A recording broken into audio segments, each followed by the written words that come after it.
Hi guys, welcome back to another video, and this is going to be my second video on the Helm's Deep expansion for Lord of the Rings Online. Now, today I'm going to be covering trait trees. Now, there is a massive change when you open up your trait trees.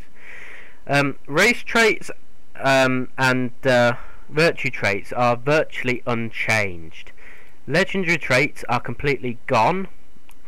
Well, they're not gone, they've basically been integrated into the trait tree, which is what you see here. Now, I've set my hunter up how I would have done on live. Now, they've changed a few of these skills since the last round of beta, and so I haven't exactly put points into 100% of what I'd like, but I mean, I've done a fair few deeds as well, and so I've got 53 points, and so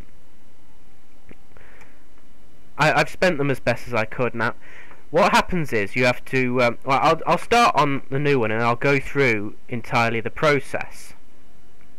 First thing is you start with this screen, which gives you 3 different trees that you can go down. Now, depending on what class you choose, this could be a DPS, an AoE, or a tanking one, which I believe is the champion one.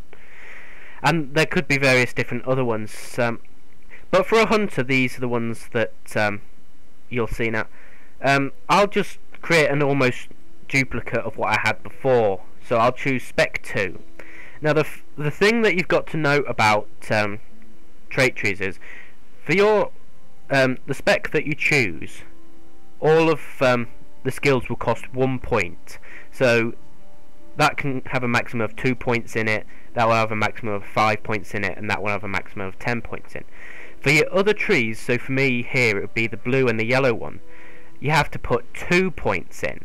So that would have 2 points put into it to get to rank, that would have 10 points, and that would have 10 points. So that's just something that you do need to take into consideration. And so I would recommend on the live servers before Helm's Deep releases, go do some of your class deeds, because when Helm's Deep releases, they will convert into trait points. And so, first things first, I'm going to put a couple of points in. Oh, also to note, if you create a new character, these on the side here will have to be purchased. And each one, there's 7 in total, costs, I think it's 99 or 95 turbine points each. So I don't believe for existing characters there's going to be any cost, but for any new characters you create, you will have to purchase them. So that's just something to take note of.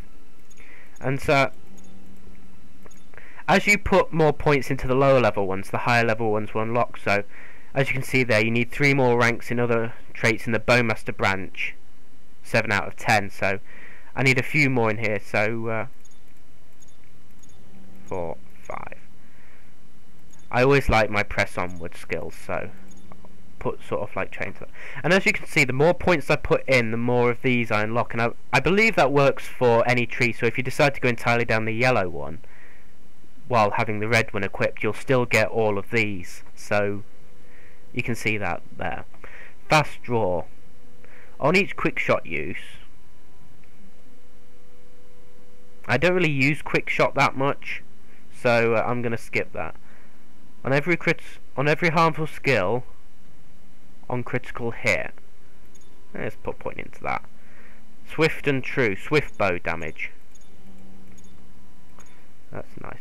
And I'm going to immediately put 2 points into that one because I love burn hot. I'm going to immediately put 2 points into that, and immediately 1 in for that, because they are some really nice skills. Now I'm going to put a couple of points into that one because I like using that. Have a look. Mercy kill, merciful shot, critical multiplier.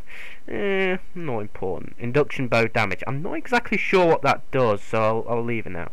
No focus loss on movement for a short duration after using low cut. I'm not really that much interest in that. What's that? That's upshot. Upshot's currently bugged, so I won't be able to purchase that one, but we'll see. I mean that tree's, I'm happy with that. And so let's have a look at the yellow one. Tripwire, I'm not too keen on.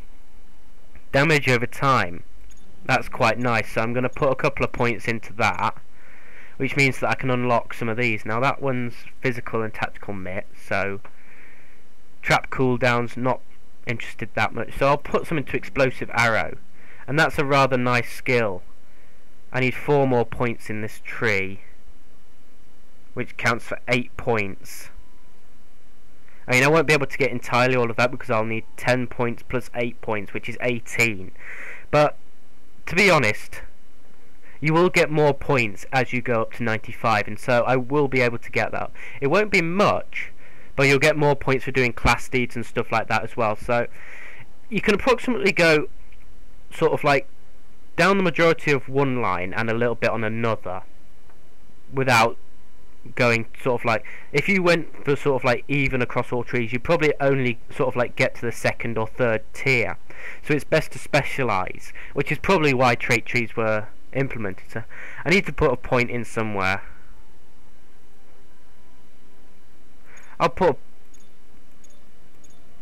a point into that, and let's see what's opened up. Endurance and Rain of Thorns. I'm not really keen on that one, so I will put my last 2 points into that one. So 8% deadly decoy, which I don't have, and explosive arrow damage. So that's I'm happy with that trait tree. So all you've got to do is hit apply, commit trait changes, and then it will work. And as you can see, I'm almost identical on what I had before, because it does put the skills back in the same place. Now, there's something that we're able to do now regarding trait trees that we couldn't do before. And so if I was, say, in the middle of an epic battle and I decided that no, I want to go more down the Trapper of Foes line, as long as I set it up, all I have to do to switch to that line is just click on that at the side, and it will automatically change me to the respective tree. And so it's easily that simple. So you can have 3 specifications, which I assume is sort of like 1 for blue, 1 for red, 1 for yellow. The third one you do have to buy, and it is set at 100 mithril coins. So that's your decision. And I've got 6 points to spend on that one. Don't know why that happened. I don't know. Is Upshot fixed? I don't know. So let's see. Let's put a point in there and apply it. Yep, I believe that is now fixed. That was definitely broken yesterday. So yeah, they listened to my bug report. I don't know if it was my bug report, but yeah. So it's as simple as that. So on this trait tree, I've got Upshot, and on this one I don't. So all I've got to do to change trees is just click that, and it basically resorts out all of your skills, and so you can easily switch between trees, which is it's quite nice because you can do it in the middle of combat. You don't have to go back to a bard, which I explained in the last video. Bards have basically, well, they've been deprecated down to sort of like instrument seller. So yeah. So I explained that you can do deeds. Now these are the sort of ones that you'll be seeing appearing. Some deeds will disappear, and some deeds will combine themselves into these, and they'll give you a class trait point every time you complete one of these meta deeds. And so I've just got to complete these 2, and then I'll get 2 more points. I don't believe Race and Social has changed much. Do I still need to do Enmity of the Drakes? Epic, Allies of the Kings, the 3 new... Yeah, the 3 books there, and it says the story concludes in a future update, which means that they're going to put probably 3 more books afterwards, where if it says Heir of Isildur, then I guess that the next one is going to be moving into Gondor. But that's my personal opinion.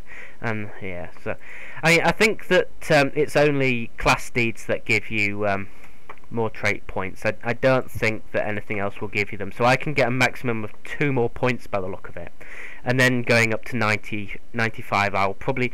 It gives you a point every 2 levels, so that's around about 5 more points. So I can get about 7 more points. So I can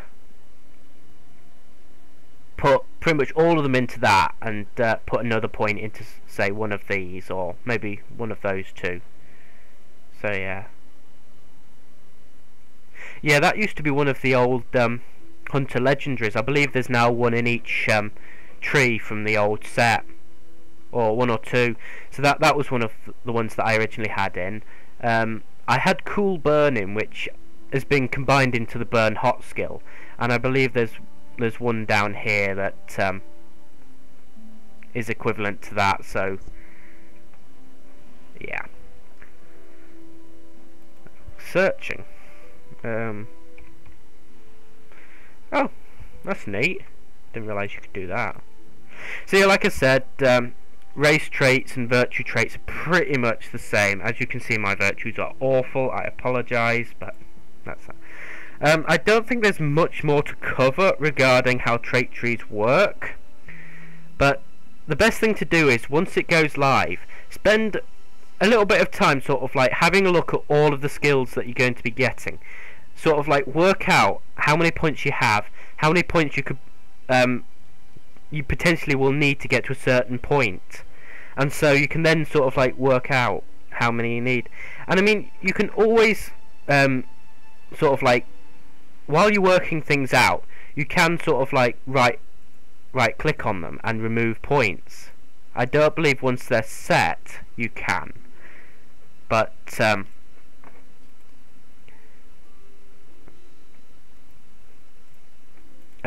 while you're working on them and while you're making changes, you'll be able to work things out. So until you hit apply, then these aren't set in stone. So just experiment and see what you like, and if you don't like it, then you can always sort of like change it, which is the whole idea of customizing characters. So thanks very much for watching, guys. The next video I'll probably make will be on epic battles, and I will see you on Helm.